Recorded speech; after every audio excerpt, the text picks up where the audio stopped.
Assalamualaikum warahmatullahi wabarakatuh. Berjumpa lagi dengan saya Andri Fahrolozi. Kesempatan kali ini kita akan membahas terkait dengan tugas yang kelima, yaitu pembuatan penilaian AKM pada mapel akidah dan akhlak. Selain AKM juga membuat terkait dengan penilaian karakter atau survei lingkungan. Pelaksanaan AKM mapel akidah akhlak di MTS Syafi'iyah secara mandiri sebagai latihan siswa dalam mempersiapkan AKM secara nasional. Dengan cara apa? Pengerjaannya melalui berbasis Android atau menggunakan laptop atau komputer yang tersambung dengan internet. Oke, untuk link untuk melihat tugas itu dapat dilihat di sini ya. Jadi bisa diklik langsung, nanti muncul di laman untuk ujian ya. Jadi di dalamnya ada ini ya, ada tampilan AKM Akidah Akhlak tahun 2021, yaitu yang kami gunakan pada tahun 2021 untuk mempersiapkan diri melakukan asesmen kompetensi minimum ya. Secara bersamaan ini semua mapel sebenarnya, namun ini karena saya mengajar di akidah akhlak, saya membuat khusus yang akidah akhlak. Yang pertama pastinya ketika masuk itu mengisi nama, kemudian kelas, kemudian nomor peserta ya, peserta nomor AKM, kemudian cuplikan soal ya. Ini saya cuplik beberapa yang kelihatan bagus dan sebagai sebagai perwakilan dari tugas ini ya. Jadi ini numerasi terlebih dahulu, berisi soal asesmen numerik. Nah ini soalnya ini terkait dengan masa jarak antara nabi dari yang nabi satu ke nabi yang lain. Ini di banyak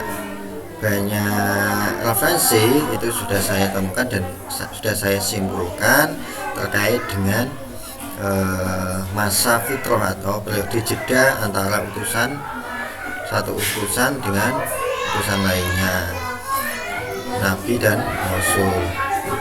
Nah ini kalau tidak mencermati pastinya dan tidak membaca pastinya tidak akan tahu. Ini kaitan numerasi, mengingat tahun ya, jadi mengingat tahun. Kemudian yang kedua terkait dengan kebersihan ya, adalah sebagian dari iman. Ini Bapak Ibu guru ini memberikan gambaran terkait dengan komposisi sampah organik dan anorganik. Ini disebutkan bahwa kebersihan adalah sebagian dari iman. Untuk itu kita seharusnya menjaga kebersihan diri dan lingkungan sekitar.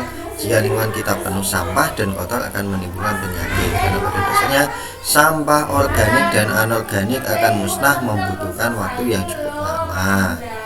Jawablah setuju atau tidak setuju dan ketik penjelasanmu. Seorang siswa ingin menggabungkan data waktu dekomposisi sampah organik dan anorganik menjadi sebuah diagram belakang. Bapak Ibu guru tidak menyarankan hal tersebut. Setujukah kamu dengan saran Bapak Ibu guru? Jelaskan. Ini ada beberapa jawaban. Salah satu di antaranya adalah menyetujui atau benar atau salah, dan menjawab setuju atau tidak. Setuju atau tidak. Jika setuju berarti alasannya apa, ketika tidak setuju alasannya apa. Ini membantu siswa untuk berpikir kritis ya, Yang ketiga, seorang siswa membaca Asmaul Husna di bawah ini, ia menyatakan hafal semua Asmaul Husna. Dari 36 siswa yang hafal secara keseluruhan Asmaul Husna berjumlah 30 anak. Hafal Asmaul Husna setelah artinya 4 anak dan hafal sebagian 2 anak. Pernyataan tersebut dikoreksi oleh guru melalui tes hafalan di depan kelas. Manakah koreksi yang benar dari guru tersebut? Nah, ini disajikan gambar Asmaul Husna ya. Nah ini jawabannya bisa saja 46 siswa dinyatakan hafal secara keseluruhan dari Asmaul Husna, 44 siswa dinyatakan hafal secara keseluruhan dari Asmaul Husna, 44 siswa dinyatakan hafal dan 2 siswa hafal sebagian dari Asmaul Husna. Ketika sudah jawabannya sebenarnya ini C ya. Jadi melihat dari ini, nah ini 36, ternyata yang hafal 30 itu hafal keseluruhan dan hafal Asmaul Husna, artinya 4 anak, berarti sudah 34 ditambah ini hafal sebagian 2 anak, berarti yang 2 anak ini belum hafal secara keseluruhan, berarti jumlahnya adalah 44 hafal dan 2 siswa tidak baru hafal sebagian. Ini ada soal lagi terkait dengan benar, alas benar, dan keduanya menunjukkan sebab akibat. Nah ini ya, atau ininya sih disuruh untuk memilih 4 ini. Para ulama mengelompokkan kiamat menjadi 2 macam, yaitu kiamat sugro dan kiamat kubro. Kiamat sugro seperti terjadinya kematian yang menimpa manusia, misalnya matinya seorang karena sakit, kecelakaan, musibah, tsunami, banjir, tanah longsor, dan lain sebagainya. Sementara kiamat kubro adalah terjadinya kematian dan kehancuran yang menimpa seluruh alam semesta. Dunia porak-poranda, rusak dan hancur. Kehidupan manusia akan berganti dengan alam yang baru, yakni alam akhirat. Jawabannya, kiamat sugro terjadi karena kehendak Allah Subhanahu wa taala dan ulah tangan manusia, dan kiamat kubro hanya Allah yang mengetahui. Ini ada kesinambungan enggak? Ada benar atau alasan benar enggak, atau ada sebab akibat enggak? Nah, jika iya maka jawabannya A. Nah, tapi kalau jawabannya B itu tidak ada sebab akibat, padahal ini ada sebab akibat. Kiamat sugro terjadi kehendak Allah dan ulah tangan manusia, dan kiamat kubro hanya Allah yang mengetahui. Jadi jawabannya adalah A. Itu ya. Oke, terkait dengan numerasi juga, yaitu Al-Quran ya, kata ini ya. Oh ya terkait dengan ini. Nah ya, ini numerasi, maaf, masih numerasi, bahwa ini nama lain dari hari akhir. Nah ini disebutkan sampai 7 nama hari akhir di atas benar, kecuali 1, 2, 3 ini benar, 1, 2, 3, 4 juga benar, 1, 2, 3, 4, 5 juga benar, 1, 2, 3, 4, 5, 6 juga benar, kecuali apa? Yaumus Sofar di sini. Nah ada yang salah ini ya. Ini pertanyaan yang menjebak ini ya. Jadi 1, 2, 3, 4, 5, 6, 7, kecuali ya ini, berarti ya ini ya, ini menjebak.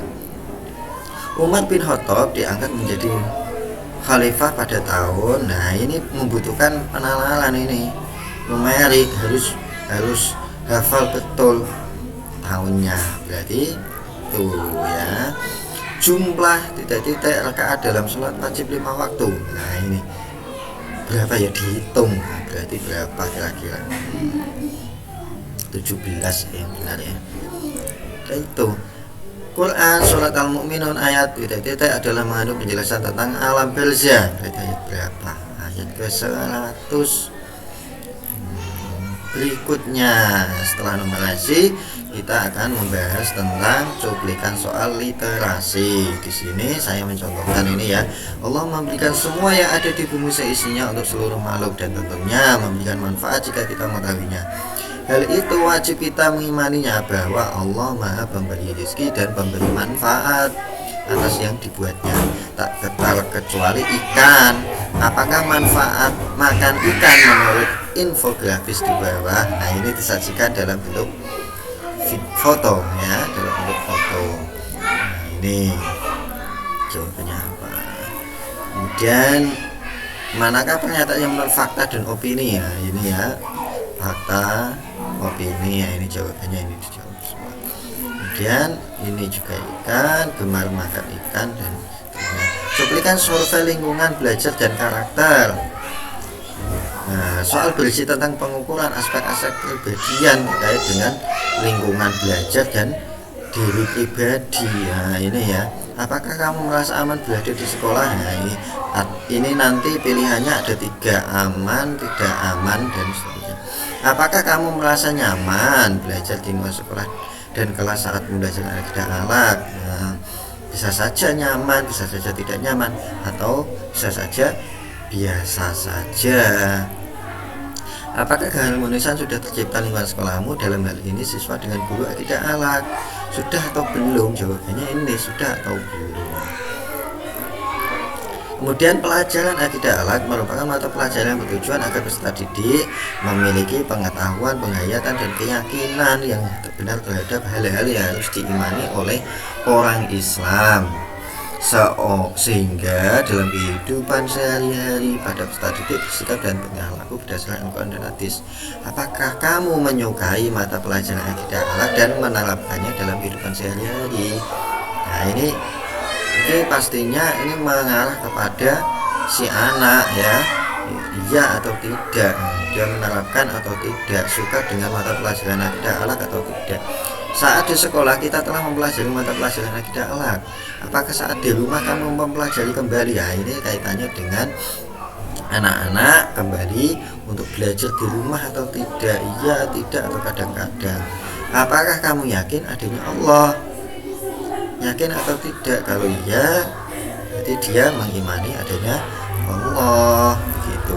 Apakah kamu selalu mengerjakan ibadah sholat 5 waktu?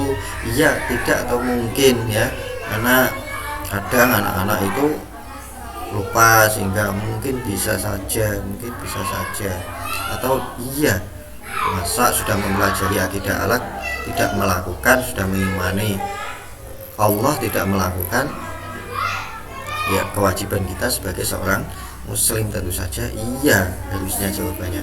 Menurutmu apakah kerukunan antar siswa di sekolahmu baik? Apa sama teman, sama guru, sama masyarakat sekitar? Baik enggak? Nah, bagaimana tingkat keakraban antara siswa dan guru sekolahmu? Baik, tidak baik, biasa saja, atau gimana? Apakah di sekolahmu diberikan cukup waktu untuk beristirahat? Biasanya kan ada istilahnya kalau di sekolah saya itu 2 kali, mulai jam 9:30 sampai jam 10, atau dan juga jam 12.30 sampai jam 1 untuk isoma, istirahat, jajan, sholat, intinya itu ya, setengah jam. Apakah cita-citamu? Lah ini loh yang nanti itu menunjukkan bahwa siswa itu nanti giat belajar atau tidak itu ya. Nah, cita-citanya pengen jadi dokter, pengen jadi guru, pengen jadi pengusaha, pengen jadi, ya ini harusnya dia tekadnya itu bulat, tekadnya itu kuat ya. Jadi kalau pengen jadi dai yo paling tidak tiap hari melakukan rutinitas berdakwah atau rutinitas pembelajaran, menghafal Al-Quran, menghafal hadis-hadis, sehingga bisa menunjukkan bahwa dia itu nanti bisa jadi dai dan lain sebagainya. Jika ada temanmu yang kesulitan, apa yang kamu lakukan? Nah, ini kaitannya dengan sosial, karakter sosial, membiarkankah, menolongkah, dan atau lainnya.